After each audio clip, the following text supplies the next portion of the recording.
What's up, ladies and gentlemen? Welcome to the first installment of Roasting K-Pop Culture. Today we are talking about Oli London. Let's get started. So this melted wax doll recently came out with an incredibly racist music video, Korean Boy, where he tried to dress him and his friends up in all things Asian. But Oli, you don't have to put effort in dressing up in order to look Asian. You already look like you're from Attack on Titan. I am tired of people making fun of his appearance all the time. Sharon Yeager is able to look and dress however the hell he wants. It's not like he actually looks like a pig. A little bit. People are upset that Oli London is calling himself Korean after receiving 18 surgeries. But after having that many procedures done, we should let him call himself Korean. I mean, let's be honest. This isn't the first time someone's had work done to their face in order to fit a Korean beauty standard. Some online figures have actually come to publicly support Oli London. For example, former college instructor, also pseudo-black political activist Rachel Dolezal said, "Personal identity is not the big fish to fry. We need to focus on fighting the public outrage issues of police brutality, of deinstitutionalizing racism." And you know what? I 100% agree. Instead of getting angry over someone's personal beliefs, we should be tackling bigger world problems. Sexism,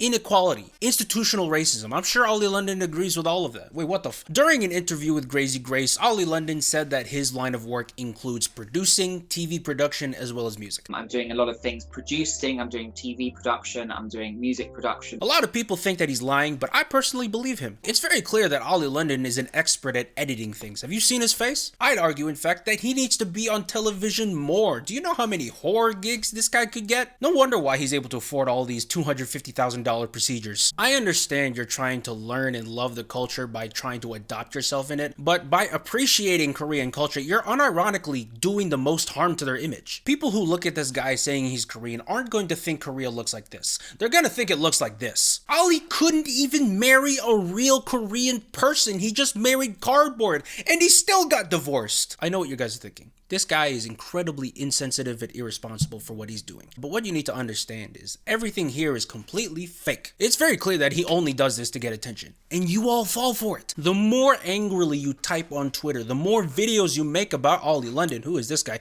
the more you're feeding into his delusional ego. However, I have to give credit where credit is due. Roasting Oli London has helped my career more so than any other influencer I've covered on YouTube. If it weren't for Ellen DeGenerate, I wouldn't have nearly as big of an audience as I do now. So, thank you, Oli. You single-handedly jump-started my whole YouTube career. I love you, man.